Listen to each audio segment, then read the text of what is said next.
Welcome to Oh Brother, the podcast of three brothers trying to figure it all out, with your hosts, Brandon, Collin, and Aaron. On this week's show, officially in science mode. Ahoy!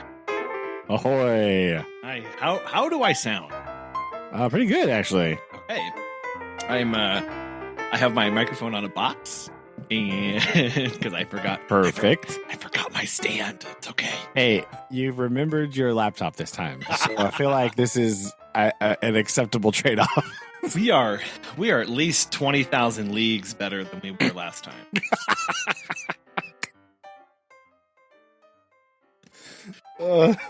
This deep cut. Insert the hashtag when SNL was funny. That's what. Oh yes. Sorry, guys. Oh, Anyway, I'm actually. Yeah. Anyway, we'll just do that. So yeah, I come to you recording from a brand new location, never before recorded from. Dun, da, da, da. DOS office. It's How exciting! It is. I got internet today, which was very nice. Very nice. All A long time coming. Let's be real. Oh, it's way too long.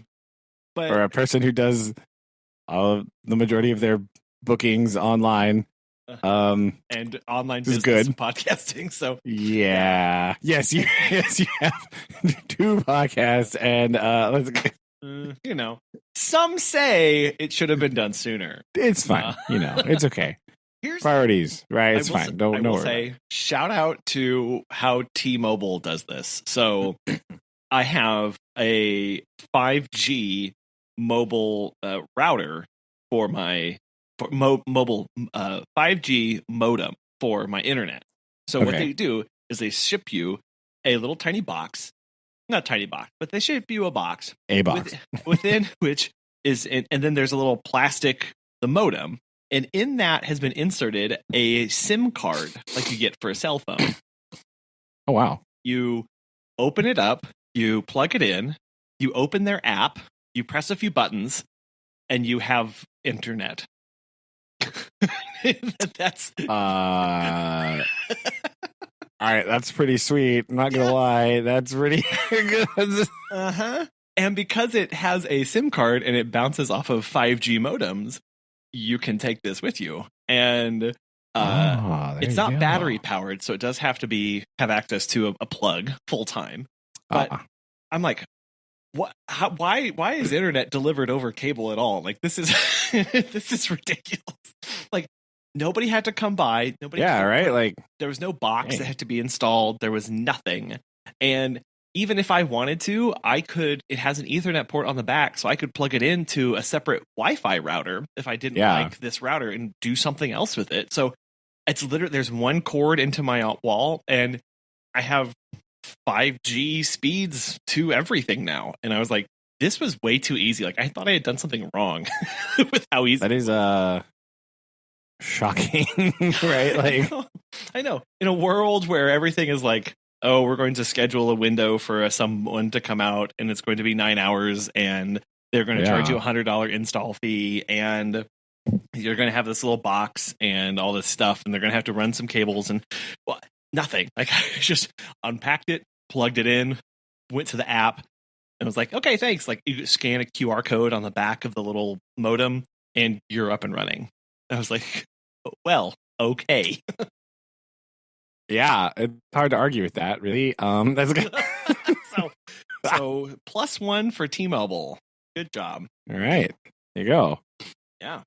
Of course, and unless, of course, looking at their little service map that they always put on their commercials, right? Oh, yes. With the big, suspiciously Nebraska-sized hole in it, right? It's just like.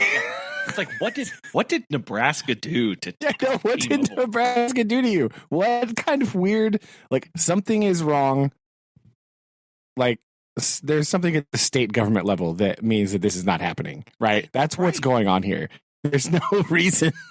It's like that there is a perfect Nebraska shaped hole in your coverage map. It's like, how did they hurt you? Like, just tell us, like, please. Nebraska, what are you doing? Yeah. Why? So I know there's more. Like, maybe you don't. You need internet. You even need internet to harvest corn. Okay, it's important. So, like, what's happening? How are you going to husk the corn without internet? So, I want to know what's going on. Nobody knows. Or cell phone coverage. Yeah. So they, anyways, yeah, it's not available everywhere, and they did. It wasn't perfect because originally they had. So because I'm a business. I have a business rep, which is annoying. But she placed all the orders and everything, and was like, "Okay, great, here you go." And the shipment date said September 9th through the 12th, and I was like, "Sweet." And then I looked at the order, and for the first hour that the order was live, underneath the item, the modem tower thing, it said it was out of stock. And then within the next hour, that kind of went away, and I was like, "Well, that was kind of weird. It's odd." And then the 9th came and nothing got shipped. The 10th and then the 11th. And I reached out on the 11th and the customer service was like, "Oh, well, like the shipment is from the 9th to the 12th." And I was like, "Yeah, but there's no update." He said, "Well, contact us after the 12th if it hasn't shipped." And I was like, I don't. Okay. Well, the 12th happened and no status change all day. And so I was pretty frustrated because I didn't know who to contact. So I scrolled back through all the emails that I had, and I was like, "Oh, I have an business rep, and I have her direct email." Haha. Dun, dun, dun. So I will email business rep. And she immediately responded and was like, "Oh, it looks like it's down, just waiting to be picked up on the shipping dock. Let me see what's going on." And then a couple hours came back, and she was like, "Oh, this is out of stock." So... You're like, "I know, that's what it says on the thing." It's like, "Yeah, don't they told me not to worry about." "You don't say." Well, and she was like, "Well, I can." I already knew this. Yeah, she's like, "I can." And when I was tell people, like the customer service people representatives that I was talking to, they were like, "I don't see where it says out of stock. It just says shipment pending." And I was like, "Yeah, but it did say out of stock, and it doesn't now." And anyway, so then I felt like I was crazy. And she was like, "No, this is out of stock." She's like, "We have another." Did you feel vindicated? I did. I was like, "Yes, Sam's." I knew it. Yeah, I wasn't insane. And so I figured, like, whatever. And she said, "Well, I can wait for this order, or I can overnight you the other modem that we have." And I was like, "Well, is there a reason you didn't ship that one first? Like, can you explain like what the difference is?" That's a good question. Like, if you have another, like, why was that one never brought up in the initial? Why do I not already have that? Like, yeah. Or like, why was there not a, "Hey, welcome to the business internet. We have these two options. Which one would you like?" Like, that would never happen. And I still don't exactly understand why they have two different ones, or really what. I do know that the one what the difference is. I have no. The one I have is actually much smaller than the other one, because the other one is like a canister. It's like a big like circular. It's a cylinder, right? It's tall. This one is like half the size of a tissue box that I have. It's very, very weird. It's weird. So whatever. I have internet, and I like check the speeds, and the lady said, she was like, "This isn't. It's not old or anything. It's just a different model that we carry." And I was like, "Okay." So here we are. That's code for it's old. Right. You don't lead with like, "No, it's not old or anything," if it isn't in fact old, right? It's like, yeah, it's what you don't do. Like, "Oh no, it's totally fine." Like, I feel like it's more basic, because the other one was this big tall cylinder. There's this big silver, and it has like the other one has a screen on top that displays data, and you can like swipe, and you can see all this stuff of like signal strength getting to it, and you can do all these diagnostics. So you might say it looks newer. Yes. Yes. Yeah, This one is more basic. There's no screen on it. Or older. One might say. One might.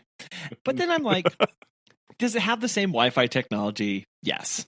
Okay. Is it still 5G? Because they do sell LTE modems, which I was like, this better not be an LTE modem.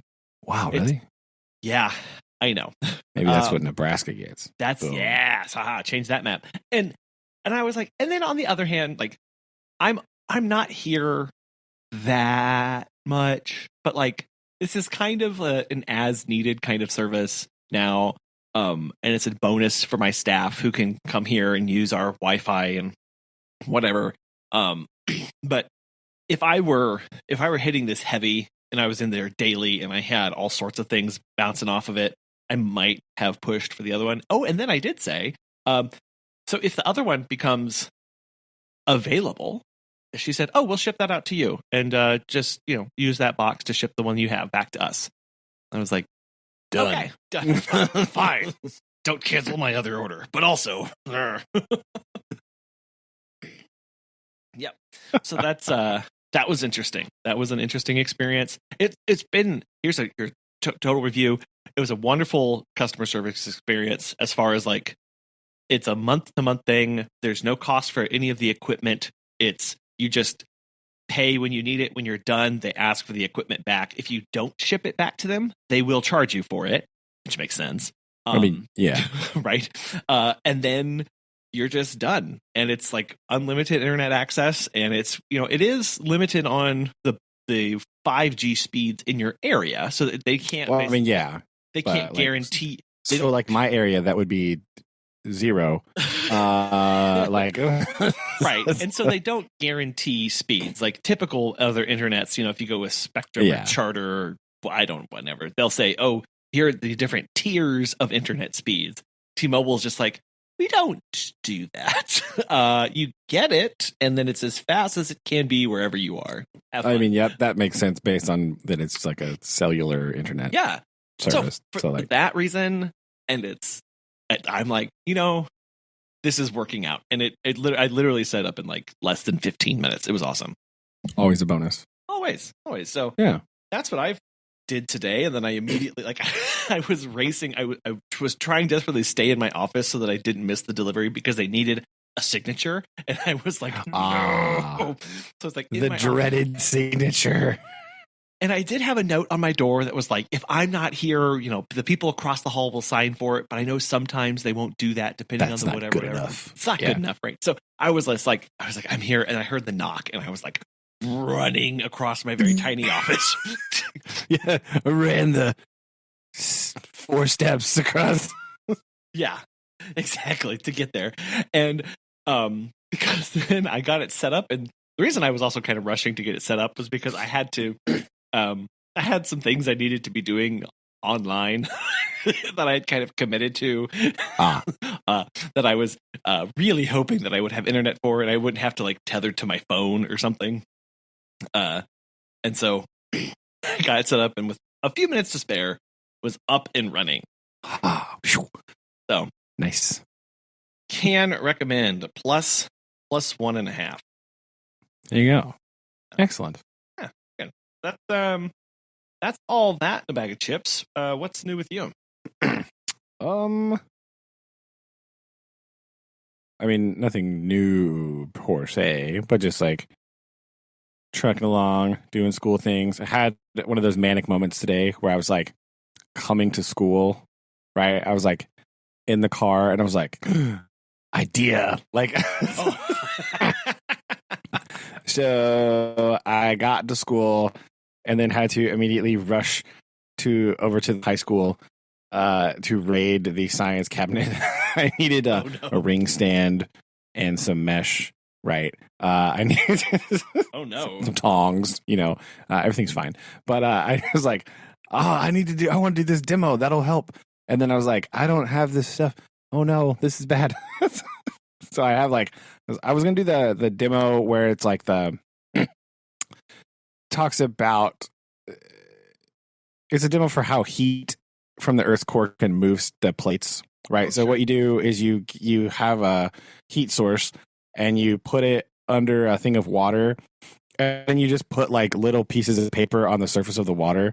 And then eventually that rising heat, the rising warm water starts to move them around the bowl, So I was going to do that. because we're talking about plate tectonics, right? It's geology time. Now I'm officially in science mode. It's my favorite part. So here we go.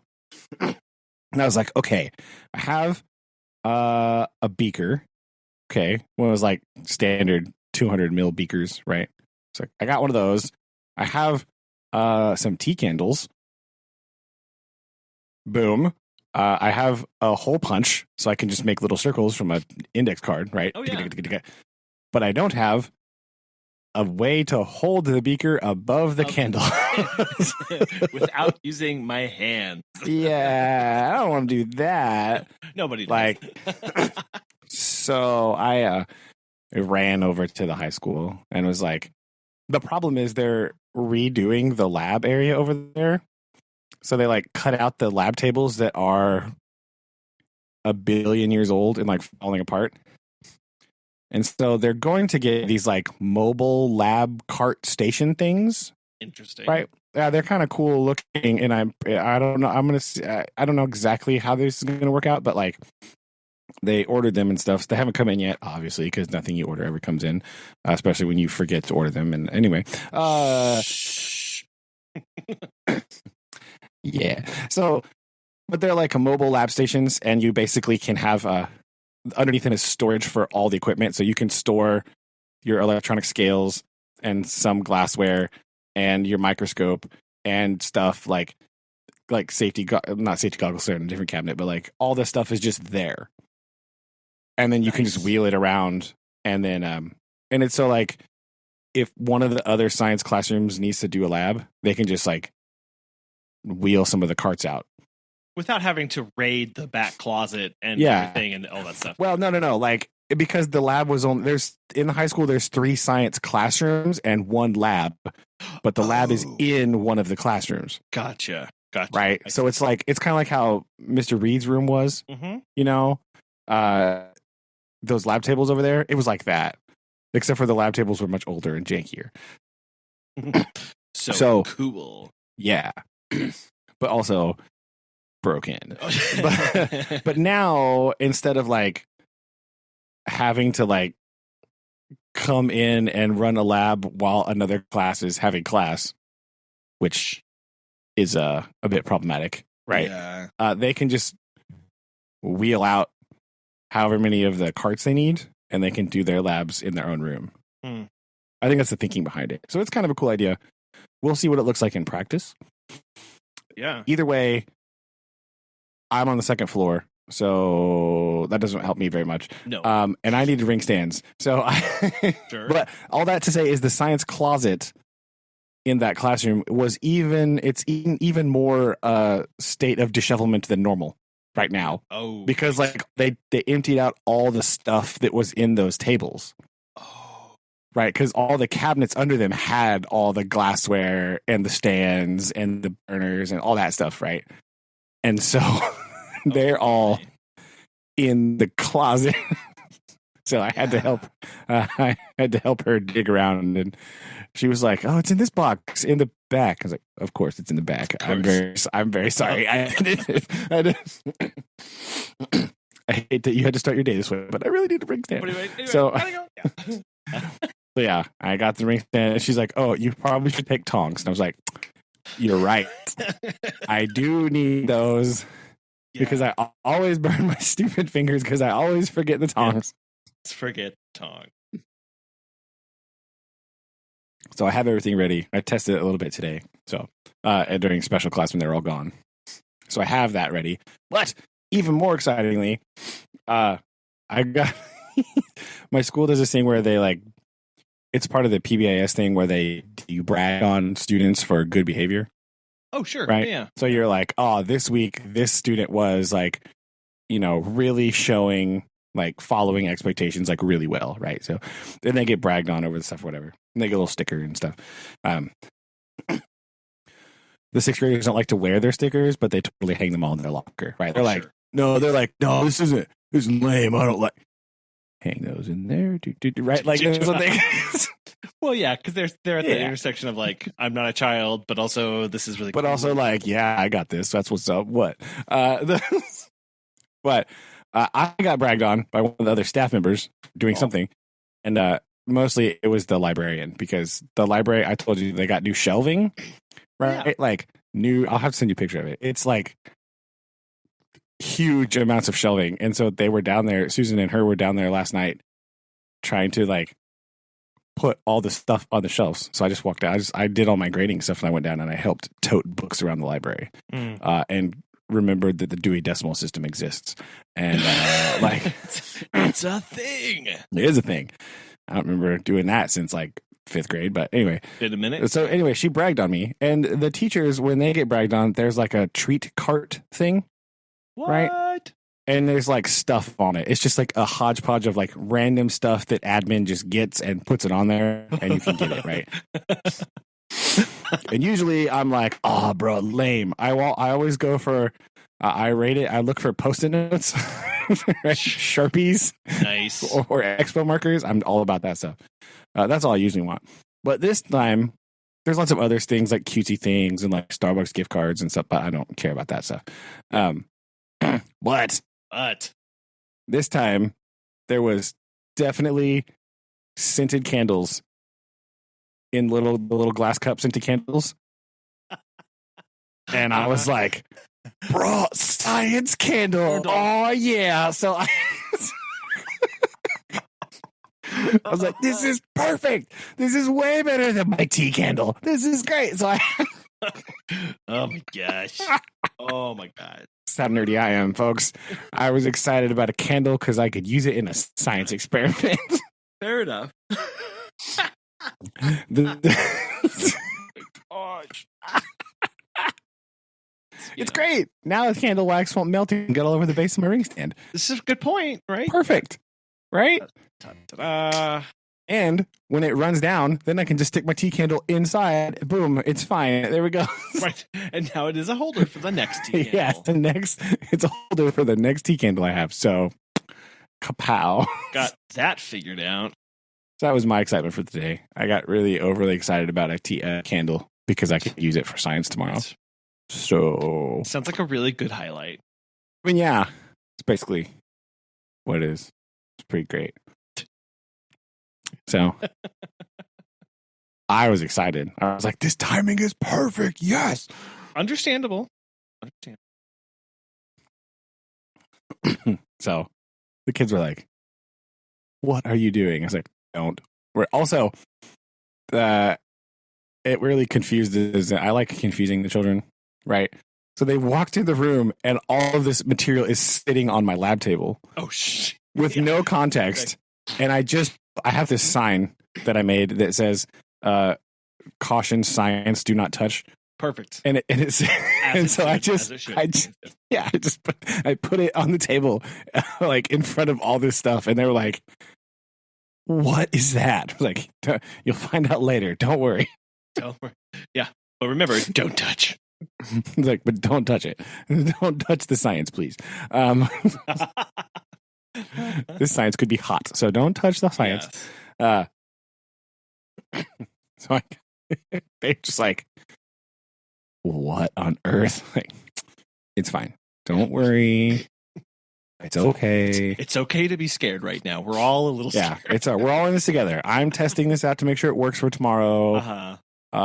You don't know why there's candles on the table. It's okay. Like, so that was fun. Okay, so those will be for tomorrow, right? Yes, tomorrow. I wanted to like test it out because I haven't done that demo in a very long time. Yeah. So I was just making sure it was going to work the right way. So like when they were out of the room, I tested it a little bit. And I was like, okay, yeah, that's fine. So, but yeah, that's what we did today. Got overly excited about candles on a little trolley cart full of treats for teachers. As one does. Burn it for science. So that's just the most important thing. Burn it for science. Yes. Oh, also, other things happening at school. I need your opinion as a parent. Okay. Now, okay. Imagine this. Imagine that due to scheduling conflicts and your superintendent being a ridiculous human being, construction on the main entrances for your building are going to start next month. Perfect. Yes. While school is in session. Yes. Excellent. So they have rerouted where parents drop off and pick up children, like the car rider line. Yeah, parents don't like that. Okay. No. Our school has a ridiculously high number of parent pickup and drop offs. Like it's astronomically big. It seems abnormally large to me, but I don't really have a context for other places. So as in the bus system is being underutilized, I guess is what you're saying there. Okay. Yes. Okay. Right. So whatever. That's not the point. So the place where it goes now, it's in the back of the school. Okay. So what they have done is they have gone through the parking lot and they have coned off this big long section. Okay. And parents are supposed to pull all the way up to the front of this line and then start dropping their kids off. And then they leave. Okay. So you turn in the parking lot. So it's like a U shape, right? But it's like a really long U. So you turn in, you turn one direction, you turn to the, you would turn in, you would turn to the left, right? And then you drive all the way down to the end of this coned area where you stop at the end and then you unload your children. Now, the problem is, here's where I need your help. The car line goes all the way down to the end. Okay. Yeah. But the door is back towards the beginning of where you pull in. Oh. So what's happening is these parents are pulling in and then just stopping. Right at the door. Right by the door. Yep. Because their children cannot walk 40 yards. Not even 40 yards, like 25 feet to the door. It's impossible. C'est impossible. It is. Yeah. Yes. They will not pull. They'll just stop. And it messes up everything. Well, yeah. Because some people are going to the prescribed area. And other people are like, right here.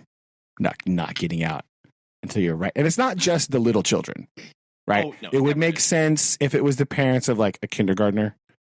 Okay. Right. But I can see all this from my room. So the 6th graders are very enamored in watching this process. And even they are like, bro, pull up. What are you doing? So that's how you know strange things are happening when the 6th graders are judging you and your ability to do this. Because some people get like angry and they start like going around. Right. It's a whole thing. Oh, yeah. That's bad. They get yelled at by the principal. But as they should. Yeah. Yes, they should. They should indeed. But like, they're out there and they're doing that, and it's not just kindergarten parents or like 1st grade parents. It's like some of these kids are like in 4th grade and they're like right at the door. Like, no, I'm only letting you off right here. Like, what? Come on. And it's not like it's an unsupervised area. There are many staff members out there. There are 4 to 5 staff people outside making sure the kids get out of the cars and go into the building. Yeah. Right. It's not like a free-for-all zone. Because it's in this new location, there are 4 to 5 staff out there. All times at drop-off and pickup. How many have high-vis vests with flags to wave people down further? Now, maybe that's the problem, because there are 0% wearing high-visibility vests. Yeah. I think this might be where we're going awry. Yeah. Also, another thing, cones blocking off at the edge in front of the door in a line going all the way up to the sidewalk. We have that. Well, I mean, there are cones that go. There's cones that run because like there was parking right next to the building. Oh yeah, right. Like parking lots, like place for the staff to park. Yeah. All of that has been coned off to create a safe walkway for the kids to come to the sidewalk. Yeah. Right. So there's a big coned off area where the kids can get out of the car. So it's like they get out the passenger side and they're basically stepping into the coned area that they can then walk back towards the door.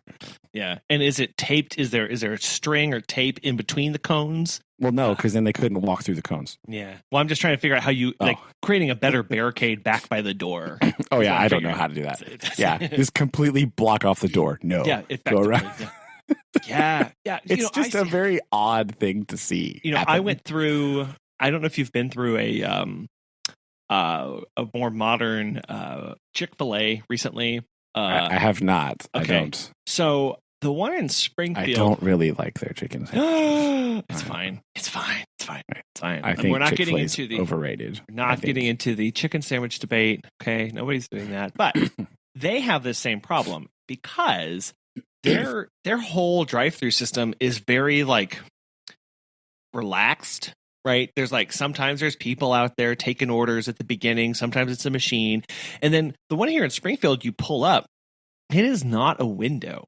It is a slide open door that the not car hops, but the staff come out to your car. They just walk to your car.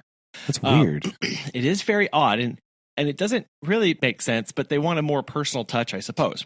However, the line extends well past, like 4 car lengths past this door to stop, where you were supposed to pull all the way forward, because then as they work on your food, they take it to that car, whoever gets done first, based on what? Yeah. So this is another reason not to go there. This would make me angry. You pull all the way forward, and then because what they try and do is, when the food is done, the food is done. Everything goes on the same time, assuming the order takes, if someone's got 19 chicken sandwiches, that's going to take a long time whenever somebody ordered just the little small ones. So everybody's supposed to pull all the way forward, and then the car hops can go from car to car depending on which ones gets done first, regardless of where you are in line. Once your order's placed, that's what happens. It's the exact same thing that would happen if you were inside and they were calling numbers, right? Whoever gets done and assembled first gets called next.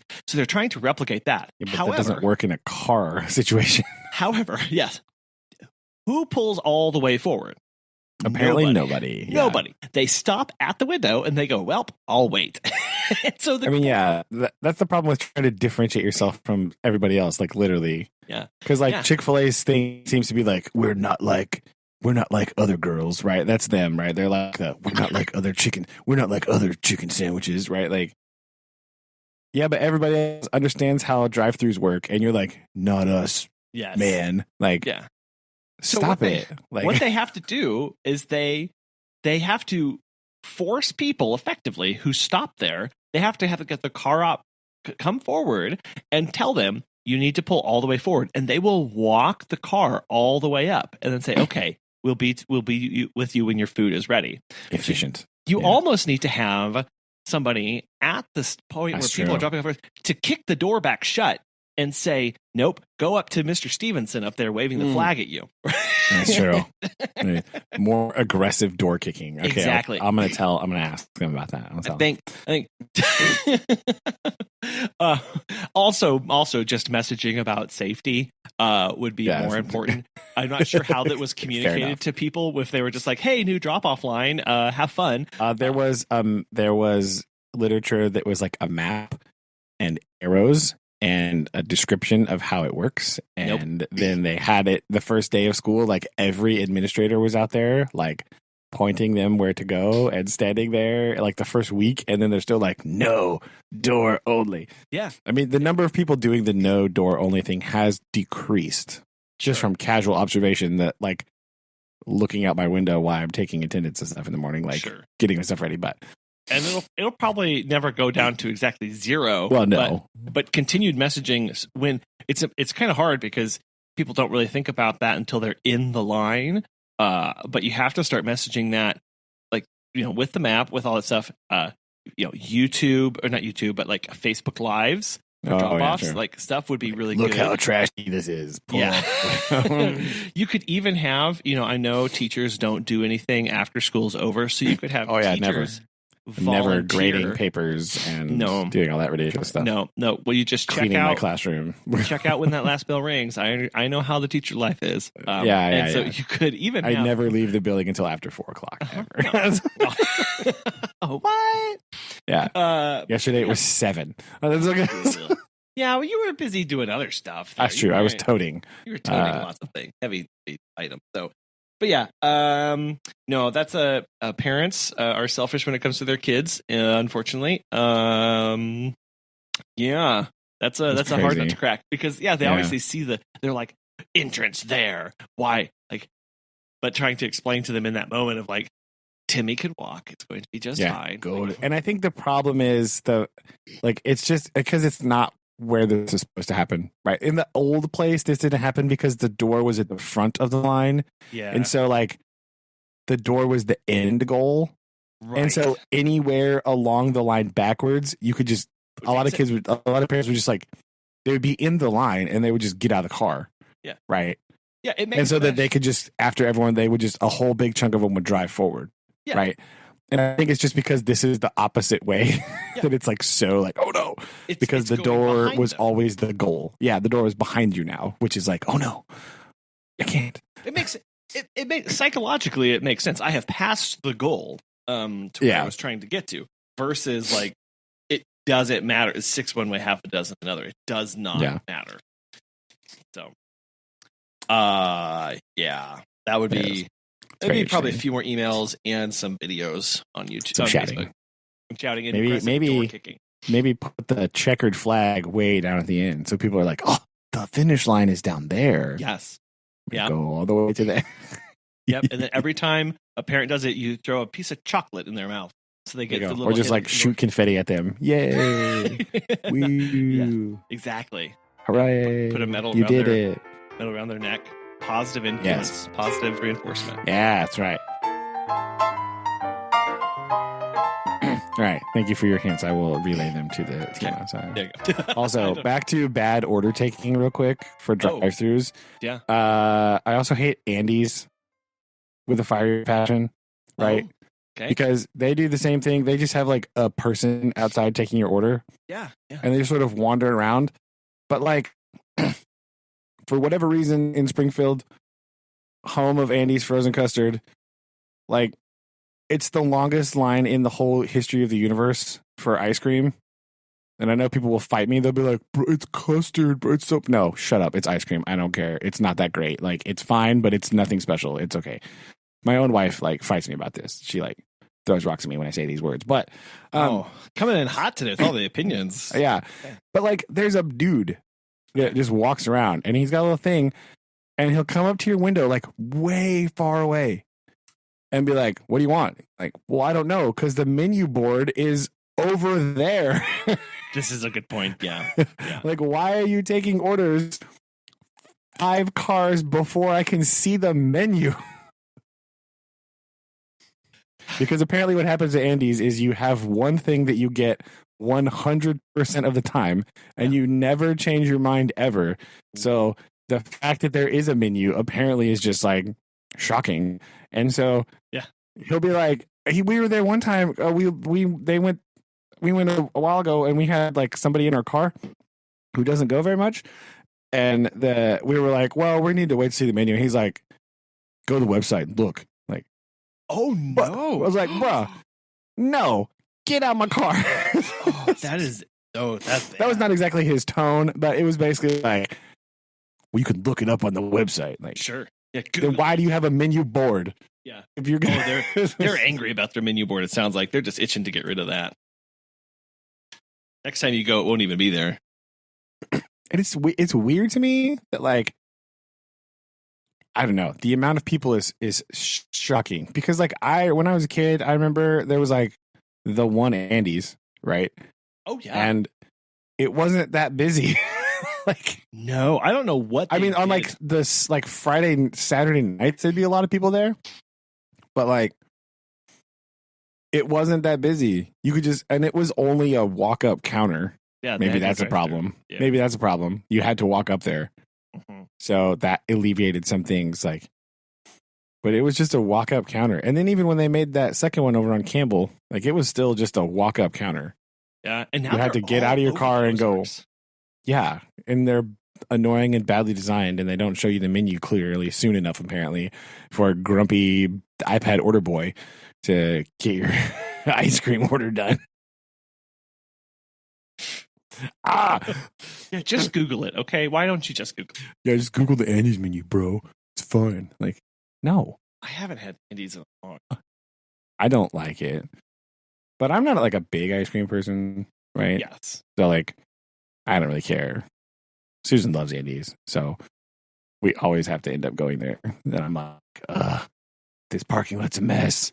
Even like the brand new ones they've built, like they've designed the worst parking lot in the history of the universe. I don't understand why they did this. Just stuck with it for each one. They're like, no, they're all going to be this bad. Like, exactly. There's no variation. This is what you get. Yeah, no variation of theme. All horrid parking lot design. Wretched. Yeah, I just don't know who needs this much ice cream in their life. That there's like 70 cars in the drive-through for Andy's. Like, guys, you can't even eat half this while you're driving. It's like a huge cup with like, what are you doing? Like, I know. Yeah, this is not a drive-through ice cream. It's so messy. I don't. Yeah, it's like, what are you gonna drive through? Order a concrete? What is this? Like, I don't know. Nothing. You can't do anything with a straw. You have to eat it with a spoon. It melts. Yeah, it's either that or like a giant cone. Like their cones are enormous. Like what? The heck? I don't know. These are bad. These are bad. Sounds trying to be fancy, but like messing up the drive-through logic of the world. Like, be better, people. Be better. Yeah, come on. So last time, you teased us with. Oh yeah. Speaking of more things for me to be angry about, here we go. This is the floor is yours. I want to make sure we you had said something about a booktube. Right. And I don't know what this is. So okay, so this has apparently been around for a while, but because I think what's happened is I have been searching for like mystery novels to read, right? Yes. And so I've been like Googling like mystery, like stuff like that, right? And I've been on some websites like Crime Reads and just other like book websites, you know? What's the other one? There's another, I can't remember what it is that I've been on a bunch lately. Sorry, other website that I've been reading. But the Google has sold my results to YouTube apparently. And I have been given these booktube / book talk videos to look at. Oh no. Right. So okay. So this is a weird place. Okay. People on the internet talking about books is weird. And I think part of it is because they're all 23 years old. Right. I think that appears to be the mean age, right? There are older people, obviously. Sure. They're very young. And they do weird things that I don't understand. Some old man. And I just want to read like crime novels and Ernest Hemingway. Okay, that's all I want. Just leave me alone. Right. But so I got to figure out how to sort my angst here. First of all, I don't know what good it's doing me to show me these videos because 0% of these people read crime novels. Okay, that's what the problem is. Number one, right? Like I don't know why. I don't know why these got recommended to me because zero of them have been crime novels, right? They all appear to specialize in contemporary fiction and fantasy. That's kind of it. A sprinkling and a dash of sci-fi, if you will. Okay. But it's mostly contemporary fiction. Some of them are even like romance, blah. And then like fantasy novels. Lots and lots and lots of fantasy novels. There's so much fantasy. So much fantasy. And I have a problem with fantasy novels. This is my own personal problem, is that a lot of them are just the same trope in a different jacket. Right? Yeah. So like, yeah. I can't, it's hard to find good fantasy for me because I'm just too picky maybe. I don't really know, but it's just a lot of the same stuff. Like it's hard to find like interesting things in fantasy because a lot of it is just like lazy, right? In my opinion. Am I expert? Have I read tons of modern fantasy? No, but like the stuff I have read, the stuff that I've seen, I'm like, that's just this, like it's all the same. Anyway, so lots of people read that stuff. And so there's this phenomenon, like I'm understanding that this community on the internet is shifting huge amounts of books, right? They are apparently responsible for driving indecent number of book sales in the last like 2 years. Just insane. Okay, I was watching a thing and they're like, people are listening to this, watching it, and they are buying and reading these books like candy. So are they reviewing books? Are they talking to authors? Are they talking about genres? Like what? So some of them, okay, so the ones that I found that I like are the ones that talk about genres and tropes. And then some of them are reading books and doing like reviews about them. Right. Okay. That's pretty standardy stuff, right? Other ones are just, there's also a lot of other weird side content that we're going to get to in a minute. But like, so that's kind of the crux of it, right? And again, this is definitely done to varying degrees of success. Like I said, there's about 2 to 3 of these I found that I actually like. The rest of them are like, what are you talking about? Right? Like, I don't like how they talk about the books. I don't like, again, part of that's because a lot of the books they're picking are not books that I would read. Right? Because like contemporary fiction, I'm just not, that's not what I want in my life. Right? That's not what I read. Right? So it's not for me, you know? But one of the things that's odd is that they're all reading, there's like 12,000 videos about like the same books. Right? So, especially new books, they'll like, oh, these new books came out, and then like everybody makes a video about it. Oh, I hate that No. kind of thing. Now, this happens in all online communities. Yeah. Right. Yeah. Because it's the new thing and whatever. And, you know, whatever. But here's something that I found that it might be problematic. I'm going to compare this to guitar YouTube for a moment, because this same phenomenon happened in guitar YouTube, right? New thing comes out, everybody makes video about thing, right? That's how it works. It makes sense. It's new.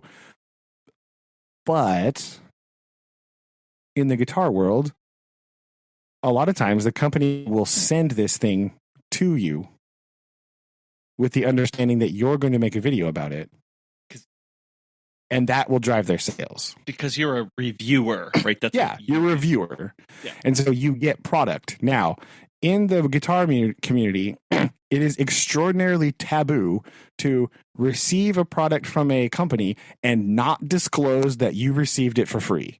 Mm-hmm. Because that community will crucify you online if you don't do that. They're like, paid shill, you're just whatever. Like they go hard. They get their feelings hurt very easily. It's very weird. But rightly so, right? So all guitar videos basically now have like paid promotion on it, even though they're not like paid sometimes, right? Like it's like you just got the product for free to try it. Yeah. Sometimes you have to send it back. Sometimes you get to keep it, whatever. But they will be like disclaimers, paid promotion, blam, blam, blam. I bring this up because BookTube does not have this, but some of these people are receiving copies from the publisher before the book comes out. And there does not seem to be a disclaimer, paid promotional video. Oh no, that's gross. In anywhere. Now I haven't watched all of them, obviously, because there's like billions of these. But like the ones that I have seen about like new books, yeah. Like, and I don't know if, but they don't say things like, I just bought this book. Or they don't even say that. They're just like, I just finished this book. That's all they say. Right? For their like reviews. And I know that the publishing company, because I read a thing somewhere else, I read that the publishing companies are sending some of these people copies before the book is officially released. That's an FCC violation. Yeah. Like, right? That is like a FCC thing. And so I don't know if I just missed it. I don't know if it's like technically there in like the video description, like hidden. I didn't find it, but it does not appear to be easily seeable. And so it's like, that's kind of grimy, guys. Like, what do you do? Yeah. Yeah, I like, you guys read a lot of books. You didn't read the FCC guidelines. Is that what you're telling me right now? You know, come on now. I'm keenly aware of this because in the podcasting world, a few big podcasts just got slammed for not disclosing financial things like that ahead of time, to the extent that the host read ad that was in the middle of an episode was deemed not distinct enough from the rest of the content as to make it immediately noticeable. And so they have there's these rules. And so you have to say like this show's brought to you by, or, hey, I'm reviewing this product that was given to me by, like, that's just standard practice and all this stuff. Because I know there's at least one guitar podcast I listen to sometimes, and they will be like, because it's very like us, right? They're just sort of chatting and blah, blah, blah. And they'll be like, it's now time to read from today's sponsor of the episode. Like they just they just stop and like blap. Like it's very abrupt, right? And so yeah, like again, I've only been seeing these videos from the past like week. So I could be I'm making this statement knowing that I could have missed something. But one of the first things that jumped out to me is they don't appear to be disclosing the fact whether they bought the book themselves or they received it. Because the guitar people now, they, at the beginning of almost anything, they will say, I bought this. Or they will say, so-and-so sent this to me. Right? Mm-hmm. That's how they start. Right? That's kind of a thing in that world, because it is a big... Like it is a big thing, right? Because if you're thinking about it, if you're making a review, it does kind of make a difference if you paid for it yourself or somebody gave it to you, right? It could influence your opinion one way or the other. I'm not saying it will 100%, but I'm saying it is possible that would happen. No. So disclosing that is kind of a big deal. So if you got this book for free, you need to tell people that. Well, and it does, and they also need to be disclosing if there are anything like links in the show notes that they could benefit from financially. Yeah, I haven't seen too many that they haven't pointed those out, so I don't know if that's a thing. Like I love doing that. Of going, hey, links in the show notes. Go and see, and 9 times out of 10, it is an Amazon affiliate link. Yeah, and they are. It's not like an actual link to like a. They are legally required to disclose those as well. Because actually, side note here for our other podcast, we use Amazon affiliate links, and when you sign up for that, you have to tell Amazon like where you're going to use them, how you're going to use them, who you are, blah blah blah. Well, yeah, I did not have it properly displayed or disclosed on my website to their satisfaction. Specs, yeah. So they actually closed our account and gave us 60 days to change it. Otherwise, they would delete and remove everything. And so, I mean, that makes sense because they'll get in trouble too, right? So, they're going to be like, no, fix your thing. So, what I had to do is at the bottom of every page and every footer, I put, this is a listener and reader supported show. As an Amazon associate, we may earn from qualifying purchases on some links on this website. Yeah, that's the kind of generally what you see, right? In a lot of places, it says something like that. Yeah, and so, but you also need that in your show notes or in like anytime you post. Yeah, your description or your pinned comment, right? You have to say this is an Amazon affiliate. You have to tell them that. So I would be very curious to know if they were doing that in this process as well. That's true. I should go back and look at that. I haven't been looking through much to that because I've been watching the videos and being like, what is happening? Why is this? What's going on? So that's number one problem that I discovered. They just sort of like the uncertainty about that, like kind of was like, this is weird. Like, I don't know. Like, it's not conveyed well, if at all, in some instances. Yeah. Right. So like that kind of threw me a little bit. Sure. Lots of other videos, right? The world's most boring video, the bookshelf tour, is a thing. No. A staple of this. Yeah. What? Yeah. They'll just like These I kind of want to put a picture of my bookshelf just on the internet so that these people could like cringe at the stacked nonsense that is my bookshelf. Yes. Right. These bookshelves, imagine like a bookstore bookshelf, like with the front facing books and just like the really weird, like a lot of these people's bookshelves look like that. It's distressing how organized they are. For my personality that likes clutter, it's too much and I don't like it. But that's just an aesthetic thing. But that's like the vibe. There's always a bookshelf in the background. It always has like very neatly stacked, sorted books, right? Like curated just so with your front facing covers and you're like all your series together. All, that's a person. I think that's a normal person thing. My books are on my bookshelf in like the order that I read them. So they're just kind of like, bleh. Like, it's fine. Don't worry about it. So that's a thing. But they're really boring to watch. Like, I don't know who's watching these. Like, it's just like a person like walking around, like talking about the books on their shelf. And it's like, what? Okay. What value does that bring to people other than they're just peacocking at that point. Like that's all they're doing. Like I don't know gross. What you're doing that for. I don't understand it's weird. The book haul video, where you either unbox a bunch of books you bought from the internet, or vlog style footage of you shopping in a bookstore, followed by a sit down portion where you discuss the books that you bought and why you bought them. This is really painful. It's kind of weird, right? Like I said, the ones that I like are there's this one lady who talks a lot about like she'll pick like a specific thing about a book. Like she's really into fantasy. She'll talk about like magic systems and like which authors make good magic systems that make sense. Okay. And how that contributes to the story better. But and like that's like an analysis. Yeah. That like makes sense to me. That's adding to discussion. Or like she'll talk about like this trope, like why this trope is like tropes I hate. Boom. Or tropes that are overused, but I love them anyway and I don't care. Right. Like, or death in a novel, how to use it like strongly, or like why the reincarnation trope sucks majorly. Like why, like, all, like that's one of her big ones. It's great.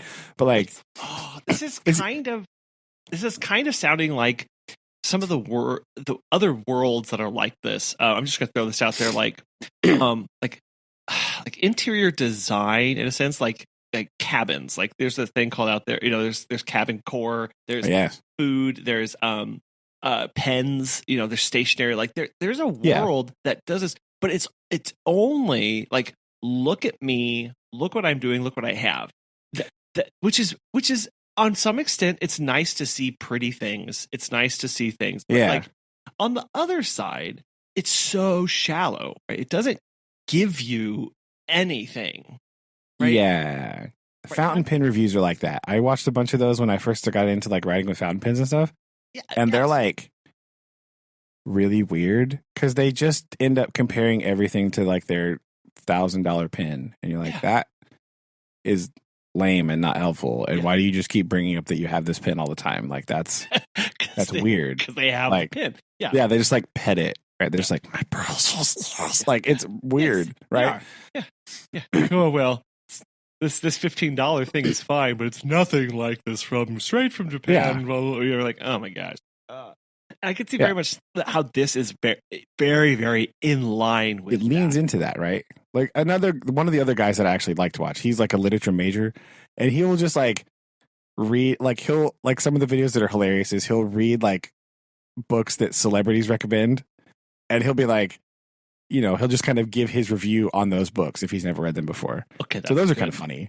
Those are funny. Right, they're entertaining because he'll be like, "Yo, what? This is trash. Why? Don't ever read it." Like, those are funny, right? Or like he ordered one of them was like he ordered some books from Etsy that like are just supposed to be for design. Like you can buy books like interior designers buy them, right? Like you can buy a set of books that are like blue, sure, and that's their They're just like curated to be of a similar design aesthetic, so you can use them in interior design. Yeah. But he bought some and he read them. This is good. Like that's a take on a take. That's putting a hat on a hat. That's amazing. It was really funny. Yes, and he was like, you're supposed to do with it. He was like, no. He was like, surprisingly, this one's good. No, like, yeah. So those ones are good, but they have an angle, and importantly, they have an opinion about that. Yes. The bookshelf tour. Not Nice. Cool, right? And then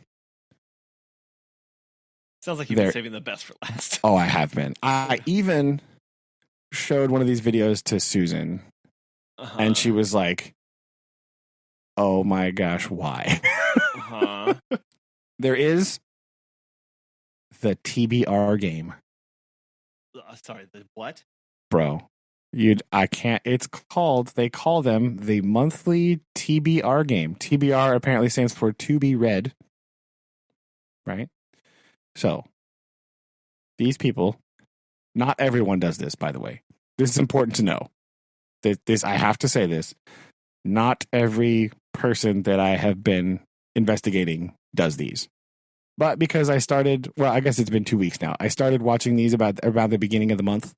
This is when they happen, right? So they will pick the books that they will read in the coming month. Okay? But do you think that they just go and to their pile of books and pick a book that they think sounds interesting and read it? Oh no, dear listener. That would be far too simple.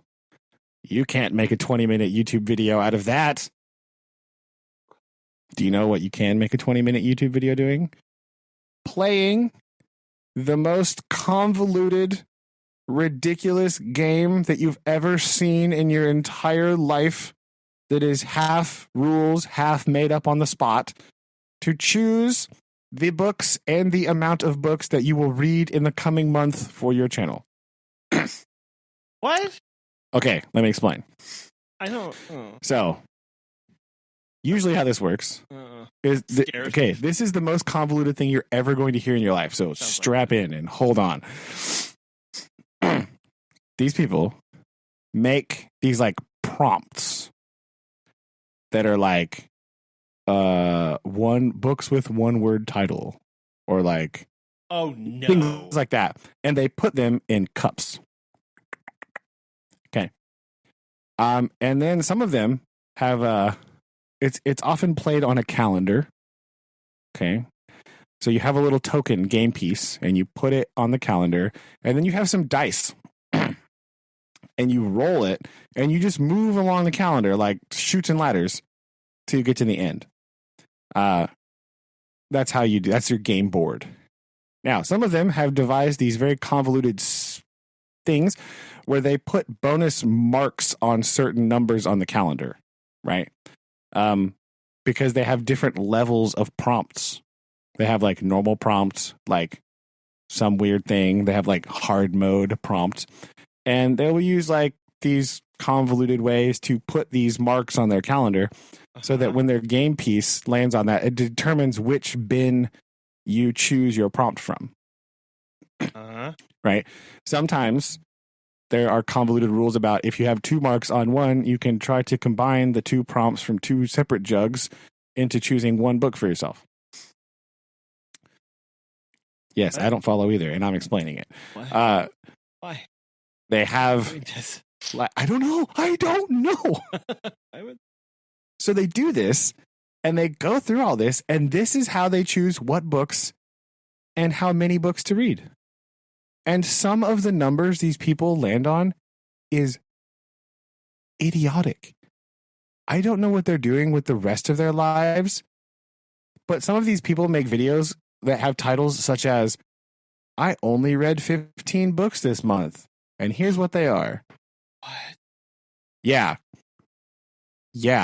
Whoa. What? How? How are you reading 15 books? What are you doing? I wonder what kind of books.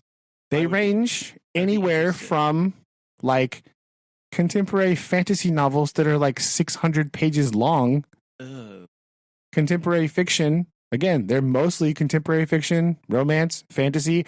Every once in a while, there's a sprinkle of YA in there, right? A couple of them read they'll be like a middle grade fiction book. I don't know why you're reading that. That's weird. But like, I mean, they're fine, I guess. But like, I'm not looking down on middle grade fiction, but like, it's a weird thing to read if you're like 35, right? Like, I don't whatever. Reading books about 7th graders when you're 35 years old. It seems a bit weird to me. I don't know. Like YA, I kind of get, but like middle grade, really? Like, what? But sometimes these people will read, they will actually read 20 plus books a month. How? Yeah. What? That makes you wonder a lot. It does, right? Like, I understand reading speed varies. Sure. Okay. Oh, yeah. Yeah, absolutely. Like, you can read quickly, you can read slowly, whatever. But if you're reading 23 books a month, like, how fast are you going through these books? Yeah. Like, I'm not, I'm whatever. People read differently. I don't know. But that seems astronomically ridiculous to me. Well, and I wonder to do that consistently. Yeah. Right? Yeah. Like to do that all the time. Because I do wonder, as far as that goes, how many of these people are A, let's be honest, actually reading them? B, what is the percentage of them who, like, I can imagine it'd be different if this was their jobby job, like, for doing that kind of. Some of these people, like, it appears that they have day jobs. Right? Oh, that. But even still, like, yeah, that's bizarre. That's a lot of reading. That is. Listeners, write in and tell us if you've read how many books you read in a month. Yeah, is it 23? I have a hard time for that. I have a hard time buying this as well, right? So a couple of problems I have with this in particular, right? Just a couple. So number one, I am questioning how much you're getting out of this book. Oh, this is a good point. If you're like blitzing through it, right? I understand there are people that speed read. The number of people that can do that can't be this high, right? Like I feel like this is savant levels of reading we're talking about here, and that's just not what's going to happen. And usually, like, it's hard to hold on to a lot of detail and like nuance if you're blitzing through books that fast. Mm-hmm. Right. So these people that are like, oh my gosh, I just love everything about this book. I read it in 7 hours. Like, I don't know if I believe you. Right. I find it hard to believe. I'm not saying it's impossible. Sure. I'm saying I'm questioning you. Right. I have questions about this. Yeah. So just from a personal level, I find it hard to understand how much enjoyment you're getting out of a book reading in that fashion. If you are just like blasting through this book, it's almost like skimming, basically. Oh, 100%. How much? Is. Huh? It 100% is skimming at that point. Like, again, I don't know. I don't know your life. I don't know your words per minute, right? Like, I could test you. I know how to do this, but like, I'm not going to do that. It'd be weird. Like, how much enjoyment are you actually getting out of this? Mm-hmm. I have questions about that, right? As a person who likes to just kind of sit and chill and read some, right? Like, I just read, I'll sit, hang out and read. Like, it's like a vibe, right? Like, that's part of the enjoyment of reading for me is like the vibe that goes with it of like sitting around, maybe you got your tea or your coffee or whatever. And it's like, you're like chilling, right? That's an important part of the reading process. For like reading for fun, right? I think that's important. Being comfortable, that stuff. That's part of it, And so if you're just like are you enjoying that book? Did you really enjoy that? Are you like, are you getting a lot of like deep meaning? Again, I don't know how much deep meaning is in like all like modern fantasy or whatever, but like, are you picking up that stuff? Right? This is a good discussion about when. Like I'm sure many people got into this because they obviously enjoyed reading and enjoyed books to some extent. One would hope and assume. Yeah. How much of an enjoyment is it still for them at that level? Right? Exactly. Like, are they just, because again, it's like, check your motives. Like, are you doing this just so you can say you did it? Like, are you doing this just so that you can, again, the peacocking that's going on here of like, look at my bookshelf, look at my number of books. Like, you are now just doing this as a exhibitionist at some point of this in a weird, twisted way. Yeah, so that brings me to my second point of what sort of unrealistic expectations does that put on your viewers for their reading? Right. How does that translate to random person who reads just occasionally for leisure because they have a full-time job and like 2 kids, right? Like, what sort of unrealistic expectations is it to put on them that you are reading 20 books a month? And that's normal, right? I only read 15 books this month. Ha ha ha ha. Like, I'm slacking. Like, what sort of pressure does that put on the community to like keep up? Yeah, and to continue to perform. Yeah. Yeah. Because that's unrealistic expectations to put on this. Oh, in the highest order. It's so like, why would you like that? Just sort of fosters this weird, like you said, a weirdly like hyper competitive of where like reading becomes I read this many books, right? Like, that's not really what it's about. You know what I mean? Like, that's not helpful. That doesn't like. Does winning reading matter to you? Is that what you're trying to do? Are you trying to win reading? Like, how does that work? It really perverts what they're trying to do in the very beginning, right? Yeah, because if you want to be like, enjoy this book, right? Like, everybody, that's going to look different to everybody, right? Like, I don't have to sit down. Like, for me, this is just a me personally thing. Like, to enjoy a book, I do not have to sit down and read the entire book in one sitting. That's not how this works, right? That's not how I roll. Number one, I don't have the attention span for such things. But like, or don't have the time for such things, you know? So like, is being wrapped up in this world of like, oh, you have to do this and you have to do that. Is this putting like unhealthy expectations on viewers and fellow readers to perform and do what you're doing, right? It seems weird to me to do that. Like, it's not a contest, man. Like, you just read a book. Like, is that I don't know. It's really strange to me. Like, it's really weird.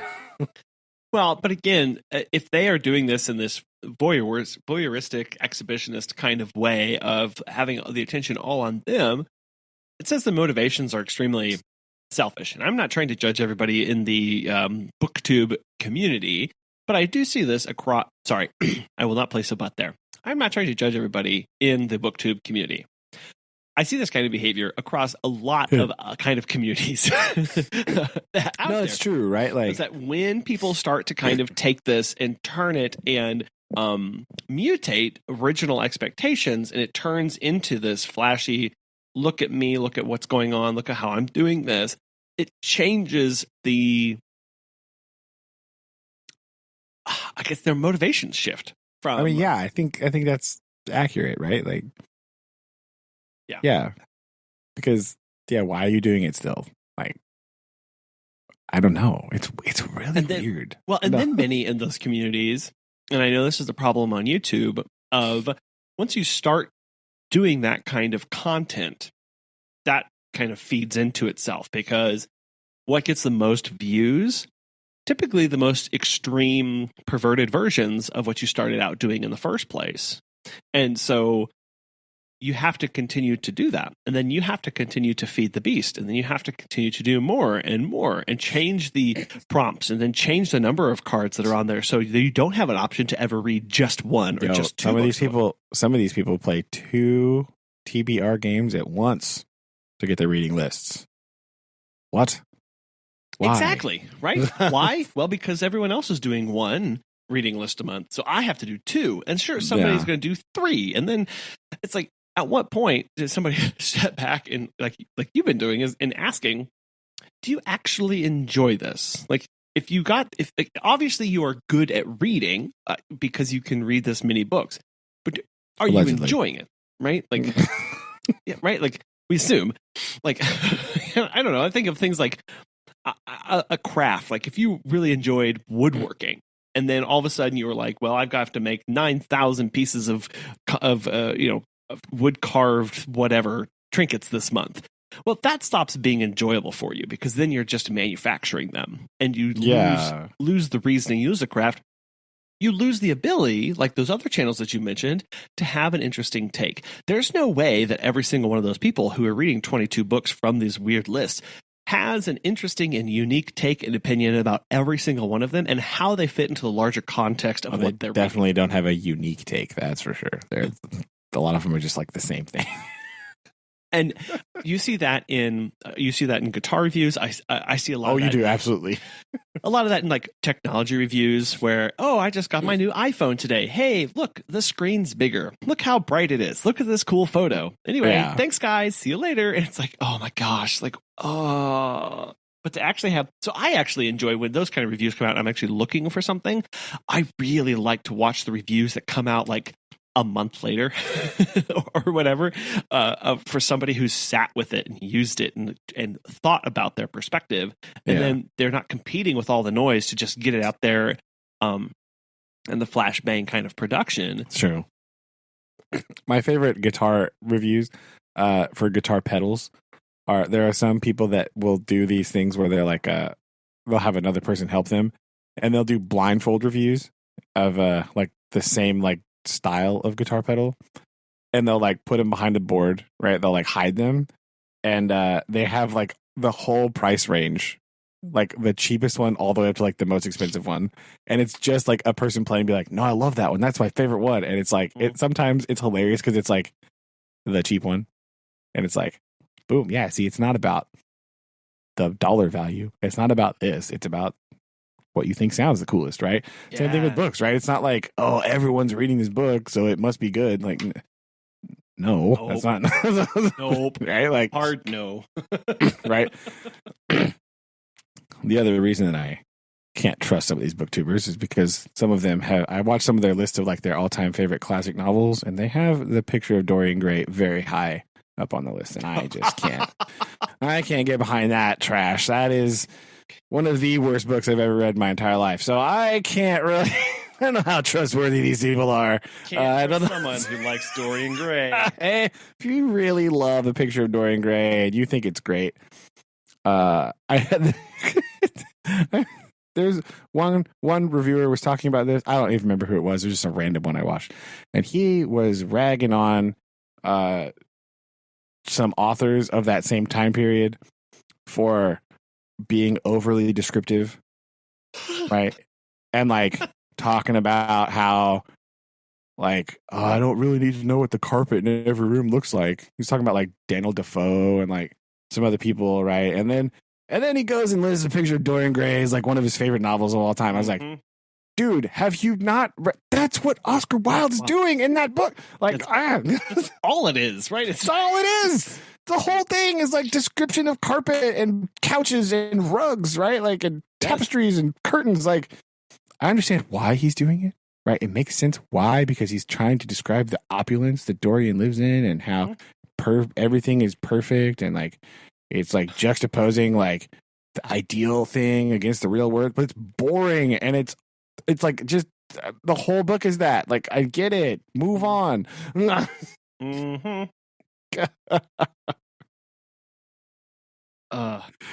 Oh my gosh, it's ridiculous.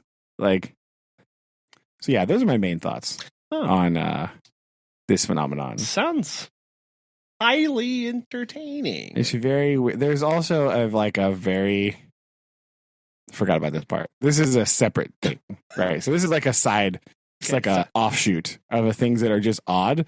There's of course, it's a medium. This community is dominated predominantly by like younger adults at this point. Like most people I see appear very much younger than me, right? And so also all of them read fantasy. So there's a great number of Harry Potter related videos, right? As whatever. Sure, it's fine. Good books, right? I like them. They're fine.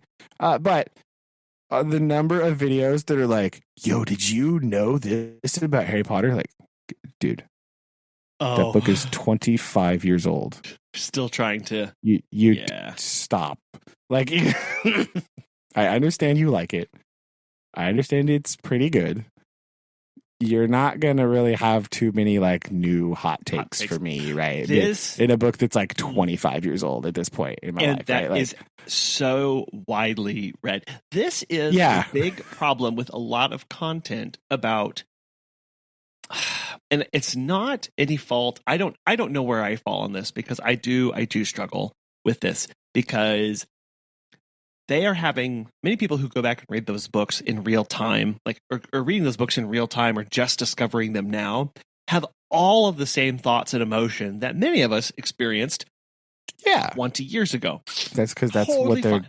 Yeah, that's what they're everyone does that with books about, movies, Island or whatever. Or The Outsiders. Anyway, it's fine. See our 7-part series, our 7-part. See, we're booktubers. Bro, we're technically booktubers. We have listeners. We have a 7-part, basically literary analysis dissertation about The Outsiders. So there you go. We need to do more of that. Is what I'm. That's true. It's on the list of things to do again. Yes, but what is, and it's tough because people 20 years ago were in real time blogging about their interactions. There were whole communities developed just figuring stuff out and going into the lore and all of this stuff.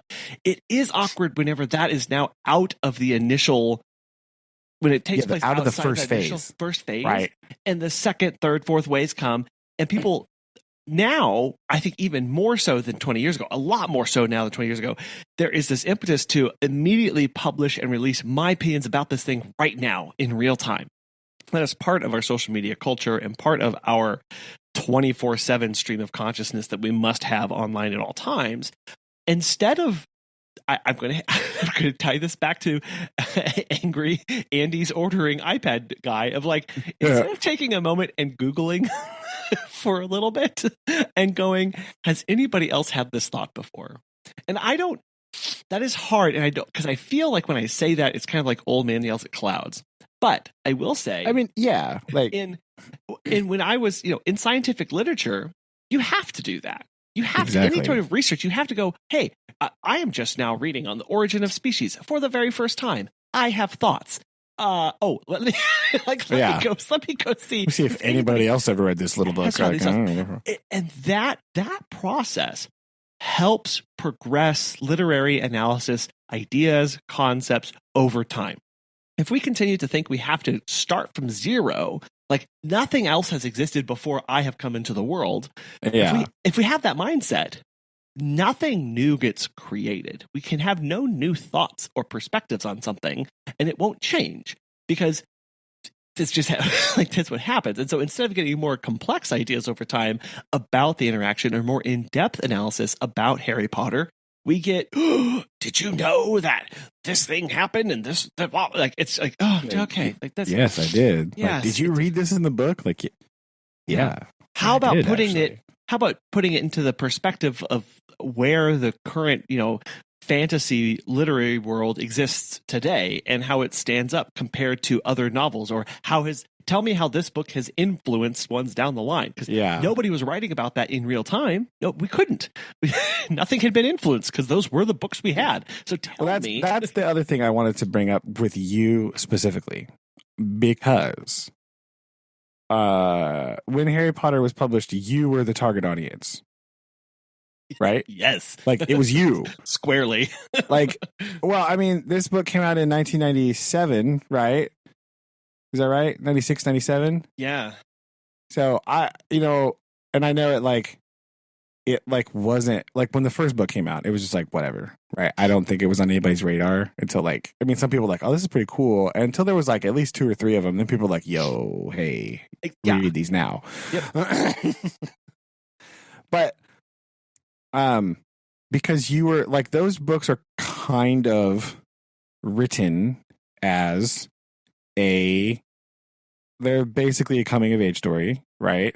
And they're sort of designed in a way that as the reader matures, the material matures.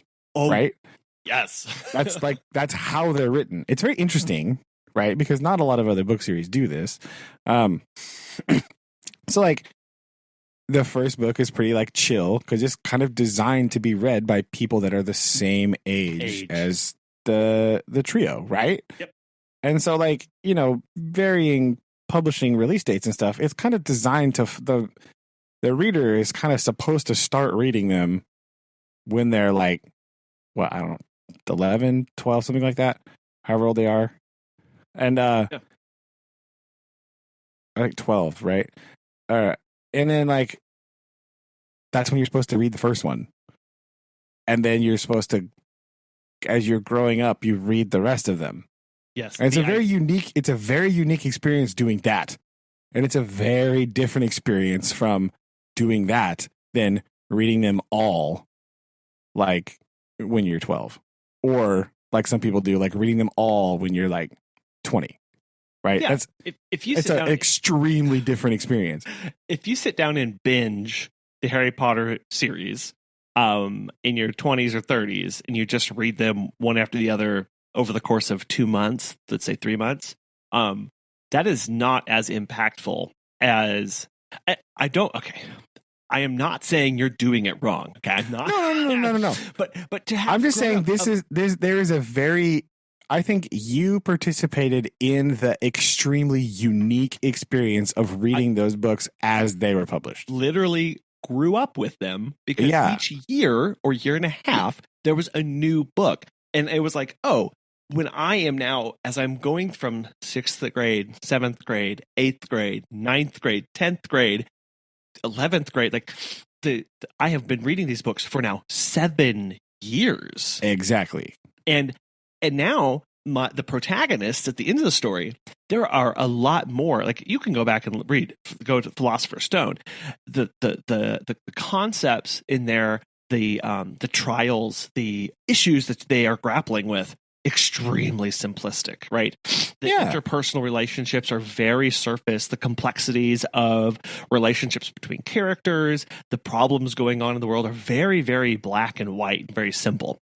By the 7th book, it is. You have suffered breakups. Right, which nobody in 6th grade is experiencing breakups. Like, and if you do, you're like, okay, whatever. But like when you are now, approaching 18, like the protagonists of the book, and you experience a breakup or missed opportunities or questioning about what you could have done better or faults, and now you've experienced deaths.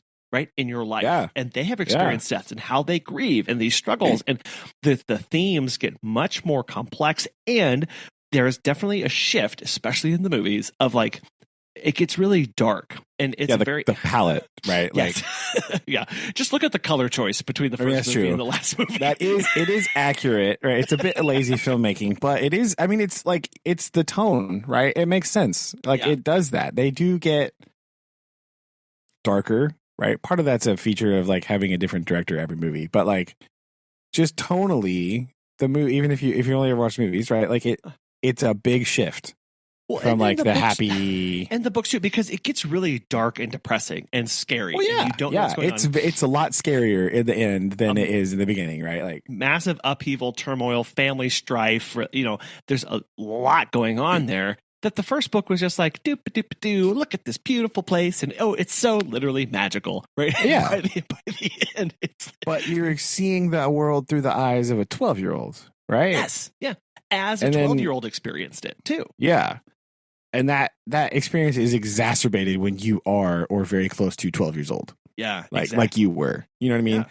And so I feel like, I don't know. It's just it's a very unique experience doing that, and I feel like that's something that some of these people miss when they talk about it, because like they just read it in like apparently a weekend, right? Apparently, because you read 70 books a month. But now I will say, when the Harry Potter series were being released, right, the goal was amongst your nerdy friends is that you all went on your own, had your parents take you to like the midnight release or opening at Barnes and Noble or Walmart to buy the book, and then the goal was to try and have as much read of it as possible before you got to school the next day. So that, I mean, that's true. I remember you doing this. Listeners, also, Collin also did the thing where, like, as we were coming up to release, he would just systematically reread the entire series, because it had been over a year, right? I mean, I know. I'm not saying, and I guarantee you're not the only person that did this, right? I'm just saying this is how it went, right? Yeah. I remember this. I remember being like, he'd come down and be like, "Yeah, I just finished the second book." I was like, "Bro, you started this morning. What are you doing? What?" Yeah. Like, yeah, and then you would, talk over it. So that was one aspect, but that is experiencing book releases in real time is one thing. I think experiencing book releases that are written to the age audience about the protagonists and the main themes that they were experiencing in real time, that is a different phenomenon. And I think that is exactly one of the reasons why Harry Potter caught on. It was not just because it was, I think it's well written. I think it is very good. I do enjoy it a lot. And I think that Rowling wrote a very good, concise, not perfect, but well done. No, but who does, right? Like nobody. Yeah, but to the readers, and she nailed that. She nailed exactly the 6th grade, 7th grade, 8th grade, 9th grade, 10th grade, 11th grade, 12th grade, like, and beyond. And like, yeah, I feel like she really did, right? I feel like that's very. And you can't capture that, like, obviously, and then it stopped. And because I'm going back and I'm reading a lot of to the kids, a lot of older books, and like like not Nancy Clancy, but like Nancy Drew and the Hardy Boys. Like, the kids don't ever age. Like, it's kind of like the Sunday morning cartoons. They're always in the same grade. They're always doing the same stuff. They're always doing this. Like, nothing ever changes. And from a marketing perspective, that's obviously better because there's always new people at that age. Yeah. But when you're like, man, the kids in South Park have been in 4th grade for 25 years. This is kind of weird, right? Like, it's like, yes, exactly. Right. There's some other things there.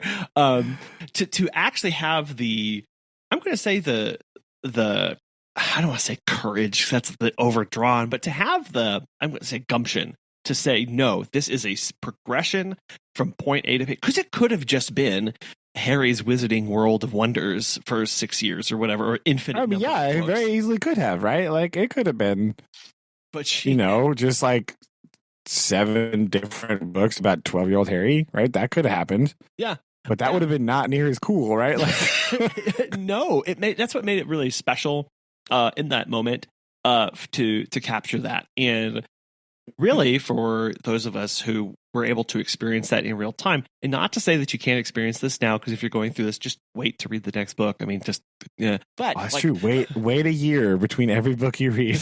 Yeah.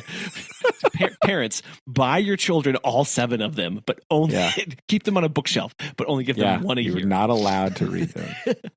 I think that could be kind of helpful anyway. But I think that's also like that particular phenomenon, like the real time release, right? That's what helped like boost the fandom, right? Especially like, after you read the first one, it's kind of like, oh, okay, well, like, like I said, I don't remember it really blowing up after the first one, right? Yeah.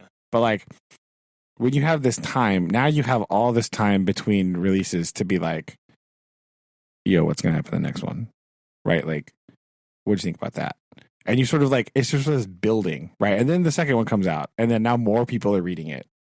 And then in this gap between 2 and 3, now you have more people being like, yo, what does this mean? What does this mean? What's this character going to do? Right? Like, you have this like, that real time phenomenon is just kind of like starts snowballing, where people are talking and speculating and, coming to the fandom and doing that kind of stuff.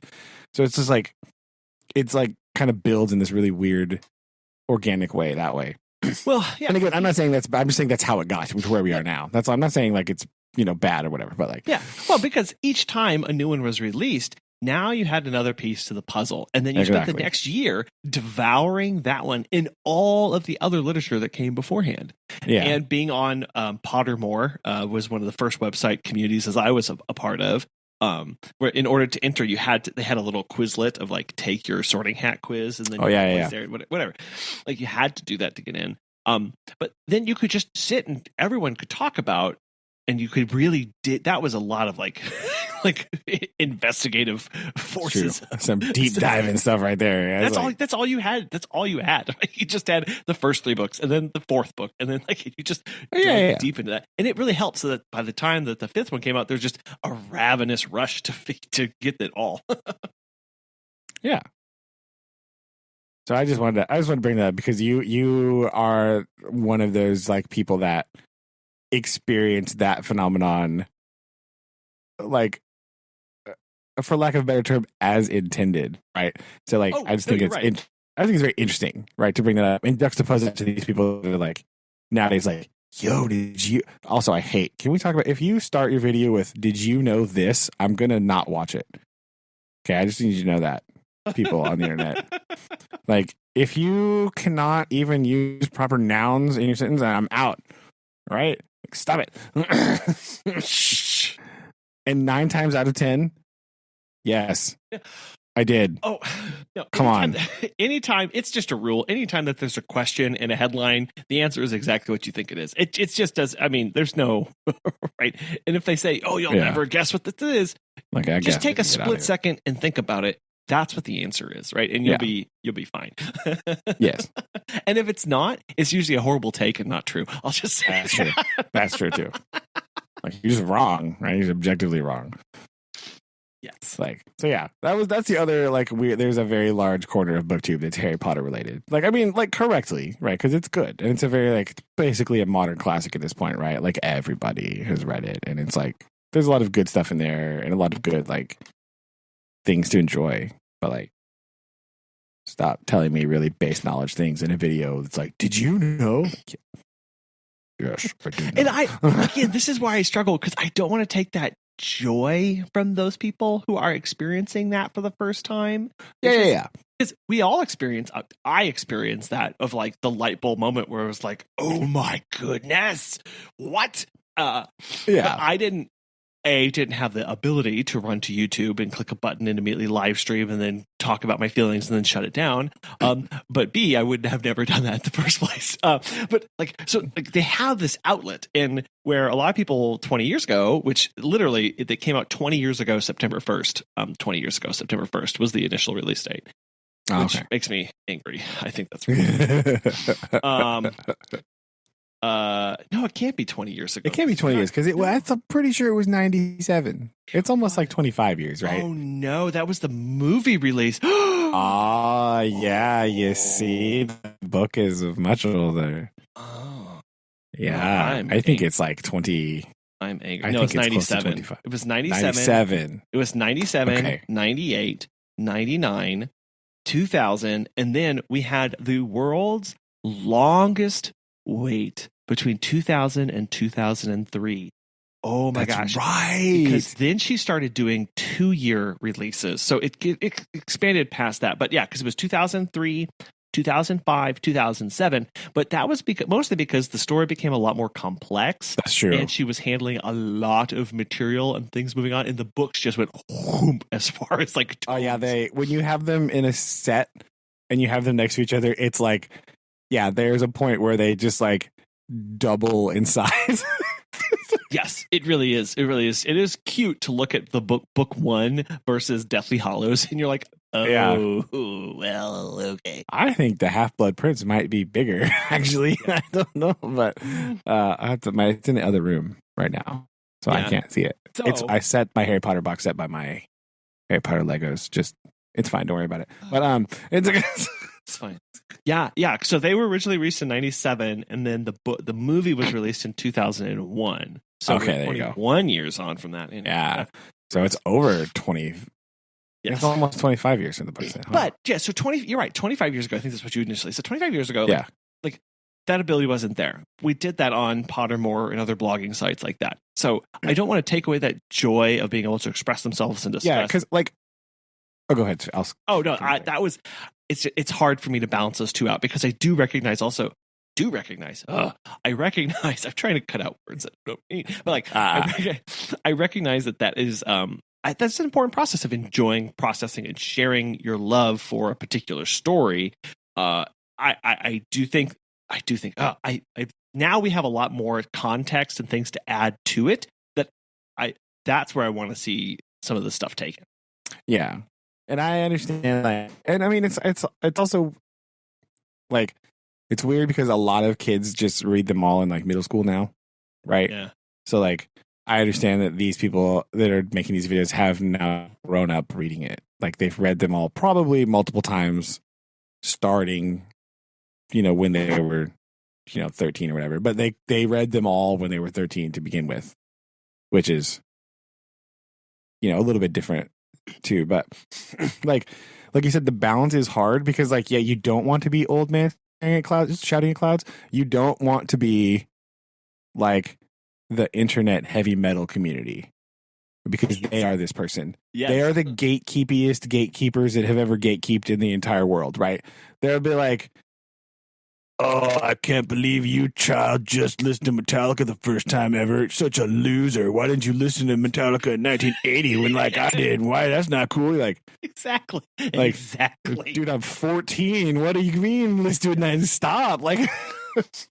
Yeah, exactly. You don't want to be that people because some people, I'm not going to say all people. There are some people in that community that are the worst.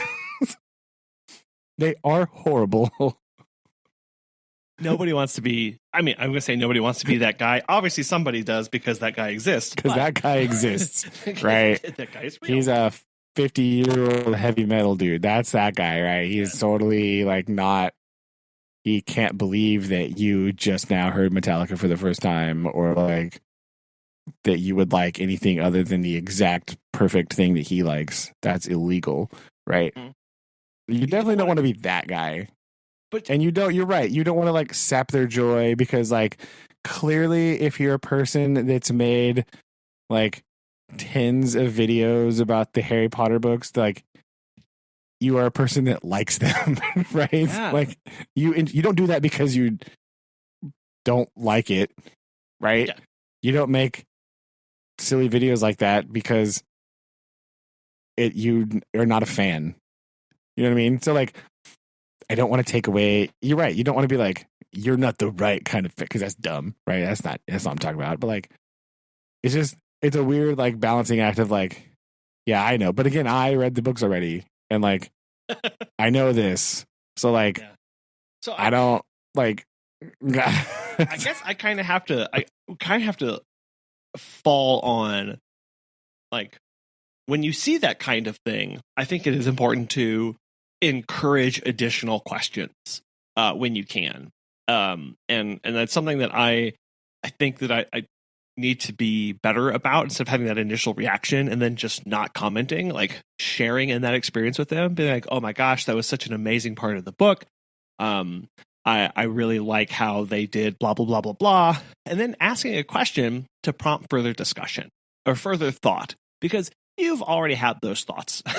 And a lot of them, right? Because a lot of them were did you notice these similarities in the Deathly Hallows and this book? You're well, yeah, because she wrote that because she wanted it's very clearly did you know that Hagrid carried Harry in the beginning of the Sorcerer's Stone, and then Hagrid carried Harry at the end of Deathly Hallows? You're yeah, I got that. Yeah.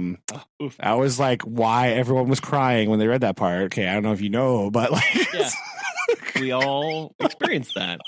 So I think it's important to then take that and turn that and try and take their attention and energy and acknowledge and then ask additional questions or promptings or ask if they've observed other things.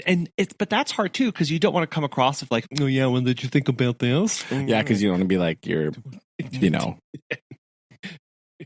neckbeard Twitter or push whatever. glasses up, right? Yeah. Like, actually, yeah. Actually, like, so it is a fine line, but I do think that there's a way to have a discussion there about somebody who has experienced all that, sharing in the delight of somebody new and pointing them to new ways of thinking. Like that is absolutely possible. And not raining on people's parade, allowing them to have that experience, and importantly, I will say it again, celebrating with them in that moment, because that's what they want, right? They're putting that content out there. Most people, there are the majority of them, right? Okay, you can't say all, want to, because there's some people that are like, they're like the opposite. They're like the well actually videos. They're like, why does Slytherin even exist? Because like they're just all bad, right? Like, okay, first of all, thank you for your like least like lukewarm take about that. Also, it's a literary device. Okay. Yeah. I don't know how to break it to you guys, but it's partially a literary device. Okay. There you go. There's your answer. Surprise. But even then, it's like, there are similar things like, it's like, it may seem silly, but there are a lot of ideas that are shared like this between other literary devices and other works of literature, like XYZ kind of books. Yeah. Well, and like, then you can have discussions like, okay, yeah, but like, okay, well, being driven doesn't necessarily mean that you are evil, right? Like, one of the defining characteristics of that house is a drive for success. Okay, well, that's not inherently bad, right? So, like, yes, maybe some of the most prominent members of Slytherin House have done these nefarious deeds, but that's not necessarily because it's correlated here, right? Like they do go out of their way to talk about other people who weren't evil and monstrous, right? Who were in that house. Yes, they do do that. Which is important, because if you miss that, you're missing some context. Yeah, because it's well, the first books, The Philosopher's Stone sets it up as initially, again, the simplistic ideas of Slytherin's the bad house. That's where evil people are, right? Yeah. That's the very simple underneath. That's the 12-year-old, right? That's 12-year-old take. And then you get the drive, and then you get these other things layered in, and then you get Severus Snape and his like, oh my gosh, like punch to the gut story arc where you're like, I don't know how to think about anything anymore. Like, when you go through that, you start to question a lot of motivations in the world, but understand that what was he driven by? Yeah, loyalty and emotion and love, right? Like it's really, and the fact that people are driven by different things. And so you can look at Snape being driven by love compared to Voldemort's driven for greed and power, and go, this is where these two people are clearly divided. Yeah. And both willing to do anything they could possibly do and put everything on the line, but for utterly different and contrasting ideas and remarks. And you can't, sixth graders don't get that. And if you don't follow that through line and really pay attention to stuff, to the book, and think about it in the context for those people, you just gloss over. And I think still people a lot today will read Harry Potter and go, oh yeah, Slytherin's the bad house. Those are the bad guys. And it's like, no. Yeah, you kind of, it's like, it's not, again, in the first book, it is that simple, right? But like, you're right, you have to unpack a lot of that stuff in there and read deeper. And I don't know if you're reading deeper if you're reading 23 books a month. I don't know if that's what you're doing. I can't fathom how you're doing this. And so that is why that's I don't know how we're gonna wrap that up, but anyway, yeah, read slower, people. That's what I'm telling you. Read slower. It's not a race. You're not gonna win reading. Read slower. Not gonna win reading. Okay, I like that. All right. Okay. Now that bombshell. Kablam! Kablam. We will land this and say goodnight. All right. Yeah. Sorry, that actually turned into way too long. I apologize. It's okay. It's okay. I'm using my office more. See, I got. Oh, that's true. Yeah, flexing that new internet, man. Ooh, Seeing how it works. It kept up, right? All right. Is it like hot? Is it like don't touch it? Okay. Do you need my tongs to like push the thing off? Like I think it's room temperature. We're fine. Okay. All right. Good. Okay. Hey, love you. Love you too. Bye. Bye.